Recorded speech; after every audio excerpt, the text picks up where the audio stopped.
এখন আমার সামনে যদি দুইটা অপশন থাকে যে দুইজনই সমান মেধাবী, একজন মুক্তিযুদ্ধের সন্তান, একজন রাজাকারের সন্তান, আমি অবশ্যই মুক্তিযুদ্ধের সন্তানকে চাকরি দিতে চাই। অবশ্যই জি, সেটা একটা। ফলে মেধা এবং কোটা খুব সহজে মানুষকে বিভ্রান্ত করা যাচ্ছে যে সব মেধাবীরা চাকরি না নিয়ে কোটার চাকরি। তার মানে কি মুক্তিযোদ্ধার সন্তান নাতিপুতিরা কেউ মেধাবী না, যত রাজাকারের বাচ্চারা নাতিপুতি হলো মেধাবী, তাই না? কিন্তু এটা ভুলে গেলে চলবে না যে যাদেরকে মেধাবী না বলছে তাদের হাতে কিন্তু ওরা পরাজিত। যুদ্ধে কিন্তু মুক্তিযোদ্ধারাই জয়ী হয়েছিল, রাজাকাররা জয়ী হয় নাই। যারা কোটা বিরোধী আন্দোলন করছেন তারা সব সমাধান আপনার কাছে চান, তারা আদালতের পথে যেতে চান না, এবং সমাধান নির্বাহী বিভাগের প্রধান হিসেবে প্রধানমন্ত্রী শেখ হাসিনা কোটা রাখবেন না কোটা রাখবেন না।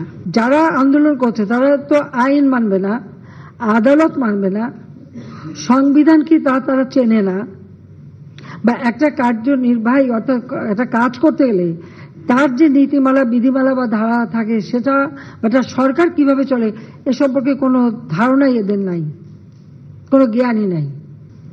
মুক্তিযোদ্ধাদের নাতিপুতিরাও পাবে না, তাহলে কি রাজাকারের নাতিপুতিরা পাবে?